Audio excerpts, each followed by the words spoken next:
Hello, my peri peri viewers. Good morning. Welcome and welcome back to my channel. If you are new here, I am Orko Priya. I am pursuing Bachelor's of Travel and Tourism Management. Now I am in my final year and I am also work in a tourism company. I am a vocal-over artist and I love to do adventure and sports.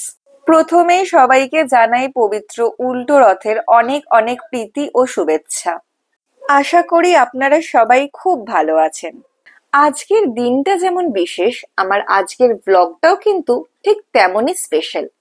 আজ উল্টো রথের এই পুণ্য তিথিতে আমি আপনাদের জন্য নিয়ে এসেছি এক দারুণ ডাবল ধামাকা। ঘুরতে তো আমরা সবাই ভালোবাসি, তাই আজ আমার পক্ষ থেকে একটা আপনাদের জন্য স্পেশাল গিফট, 1+1 ট্যুর। আচ্ছা, বাই দ্য ওয়ে, এটা কিন্তু আজকে আমাদের স্পেশাল লাঞ্চ, রাইস, কাঁকরোল ভাজা, স্যালাড আর মাটন কারি। তো তোমরা সবাই দেখতেই পাচ্ছ যে আজকে আমার দুপুরের লাঞ্চের আয়োজনটা একদম খাঁটি বাঙালি স্টাইলে, কলা পাতায়। অনেকে হয়তো ভাবছো শুধু কি সৌন্দর্যের জন্য বা অ্যাস্থেটিক লুকের জন্য কলা পাতায় খাচ্ছি।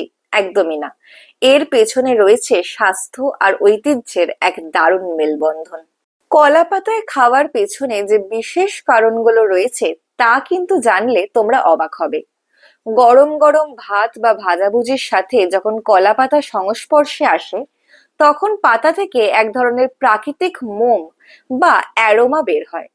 এই ফ্লেভারটা খাবারের সাথে মিশে গিয়ে সাধারণ খাবারকে আরো অসাধারণ সুস্বাদু করে তোলে।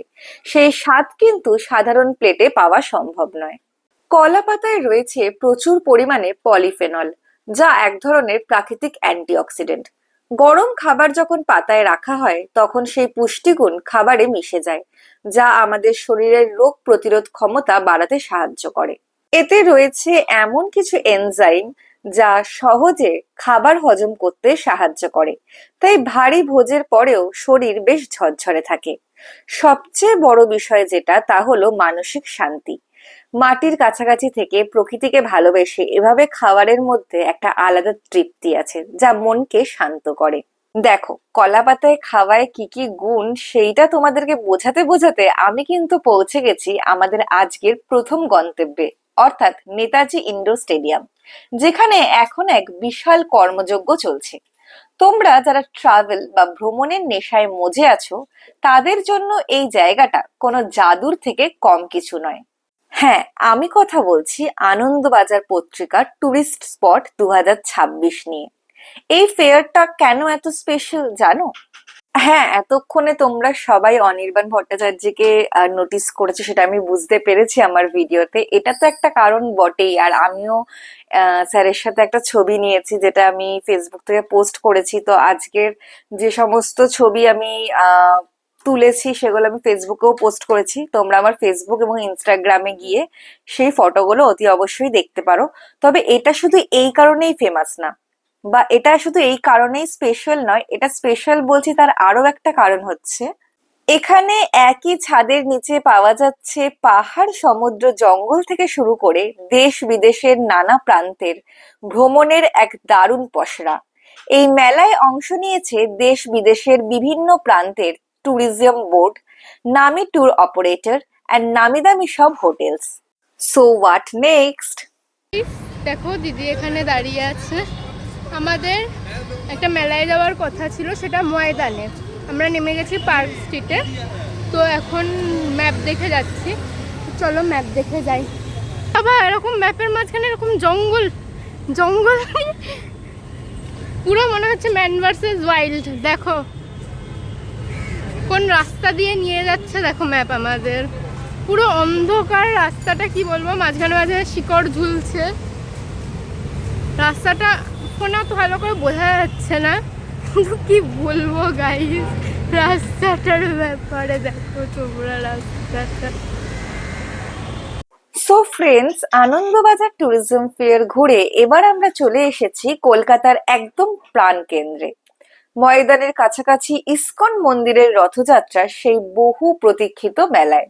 তোমরা যারা রথযাত্রার এই চিরাচরিত ধুমধাম আর উৎসবের আমেজ মিস করতে চাও না, তাদের জন্য এই জায়গাটা হলো একদম পারফেক্ট। চারিদিকে কেবল ভক্তদের হরে কৃষ্ণ নাম সংকীর্তনে মুখরিত পরিবেশ, এক কথায় স্বর্গীয়। ইস্কনের রথযাত্রা মানেই নান্দনিক সব থিম। এবারও তার কোনো ব্যতিক্রম হয়নি। সুসজ্জিত রথ, জগন্নাথ দেবের সেই মোহময়ী রূপ, সব মিলিয়ে এক অপূর্ব দৃশ্য। ক্যামেরা যতবারই ঘোরাচ্ছি মনে হচ্ছে যেন প্রতিটি দৃশ্যই একটা ছবির মতো। রথযাত্রা মানেই তো মেলা, তাই না? আর এই মেলায় ছোট থেকে বড় সব বয়সের মানুষদের জন্যই রয়েছে দারুণ সব আয়োজন। মেলার অন্যতম আকর্ষণ হলো এখানকার প্রসাদ। তো তোমরা সবাই দেখতেই পাচ্ছ যে আমরাও এখানে প্রসাদ নিয়ে নিয়েছিলাম।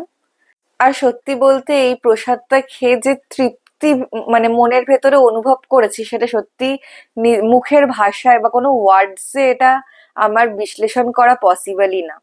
বন্ধুরা, মেলায় ঘোরার ফাঁকে একটা বিষয় আমার নজর এড়িয়ে গেল না, আর তোমাদের সাথে শেয়ার না করলেই নয়। ইস্কন মেলায় এই পুরো চত্বরটা ঘোরাঘুরির পাশাপাশি একটা অদ্ভুত প্রশান্তি অনুভব করা যায়। আর এই প্রশান্তির মূল কারণ হলো এখানে থাকা প্রচুর বইয়ের স্টলগুলো। মেলা মানেই যে শুধু খাবার কেনাকাটা তা নয়, এর সবচেয়ে বড় প্রমাণ হলো এখানকার এই বিশাল বুক স্টলগুলো। এখানে সনাতন ধর্মের এমন অনেক অমূল্য রত্ন সাজানো আছে যা আমাদের জীবনবোধকে নতুন করে চিনতে সাহায্য করে। এখানে আপনারা পাবেন শ্রীমদ্ ভগবদ গীতার বিভিন্ন সংস্করণ, যা আপনাদের জীবনের জটিল সমস্যার সমাধান দেয়। শুধু গীতা নয়, রামায়ণ, মহাভারত এবং ভক্তিবাদী সাহিত্যের এক বিশাল সংগ্রহ এখানে রয়েছে। অনেক সময় আমরা ভাবি এই সব বই শুধু বয়স্কদের জন্য, কিন্তু এখানে এলে দেখবে তরুণ প্রজন্মের মানুষরাও দারুণ উৎসাহ নিয়ে এই বইগুলো খুঁজছে। আসলে আমাদের শিকড়কে চেনার জন্য বা আধুনিক জীবনের মানসিক চাপ থেকে মুক্তি পাওয়ার জন্য এই বইগুলোর চেয়ে ভালো সঙ্গী আর কি বা হতে পারে। এই বইগুলো এমন ভাবে সাজানো এবং অনুবাদ করা হয়েছে যে সাধারণ মানুষ থেকে শুরু করে বই পড়ুয়ারা সবাই এটা খুব সহজে পড়তে পারবে। কোনো কোনো বইতে সুন্দরভাবে অলংকরণ বা ছবি দেওয়া আছে, যা পড়ার আগ্রহকে আরো বাড়িয়ে দেয়। আর এই ইস্কন মেলা প্রাঙ্গণে এমন একটা মানবিক উদ্যোগের সাক্ষী হলাম যা সত্যি মনকে বড় করে দেয়, আর তা হলো গো সেবা। হ্যাঁ, এখানে গো সেবা প্রদানের জন্য এক চমৎকার ব্যবস্থা রাখা হয়েছে। সনাতন সংস্কৃতিতে গাভীকে আমরা মা হিসাবে গণ্য করি, আর সেই সেবা করার সুযোগ এখানে যেভাবে সকলের জন্য উন্মুক্ত করা হয়েছে তা দেখে আমি সত্যিই মুগ্ধ। আপনারা যারা এখানে এসেছেন তারা নিশ্চয়ই দেখেছেন যে কত নিখুঁতভাবে এই পুরো বিষয়টি পরিচালিত হচ্ছে। মানুষ স্বতঃস্ফূর্তভাবে এগিয়ে আসছেন গোমাতার সেবায়। কোনো বাধ্যবাধকতা নেই, শুধু রয়েছে ভালোবাসার টান। ছোট ছোট বাচ্চারা যখন ঘাস খাওয়াতে আসে বা বড়রা পরম মমতায় সেবা করেন, তখন সেই দৃশ্যটা সত্যি দেখার মতো। সো মাই লাভলি ফ্রেন্ডস, এভাবেই কাটলো আমার আজকের দিনটা। আনন্দবাজার পত্রিকায় ট্যুরিজম ফেয়ারের সেই ভ্রমণ পিপাসু মানুষগুলোর ভিড় থেকে শুরু করে ইস্কন মন্দিরের রথযাত্রা, মেলা, বইয়ের স্টল আর সেই প্রশান্তিময় গো সেবা, সত্যি বলতে আজকের দিনটা আমার জন্য ছিল একটা দারুণ অভিজ্ঞতার প্যাকেজ। উল্টো রথের এই বিশেষ দিনটিতে আমি চেষ্টা করলাম আপনাদেরকেও আমার এই অভিজ্ঞতার কিছুটা অংশ উপহার দিতে। আপনাদের কেমন লাগলো আজকের এই 1+1 ট্যুর? সো আজকের মতো এটুকুই। আবার দেখা হবে নতুন কোনো ভিডিওর সাথে। ততক্ষণ সবাই ভালো থেকো, সুস্থ থেকো, আর যারা এখনো আমার চ্যানেলটাকে সাবস্ক্রাইব করোনি তারা সাবস্ক্রাইব করে অতি অবশ্যই পাশে থাকা বেল আইকনটা প্রেস করে দাও। I love you all of you guys. So bye for today, by.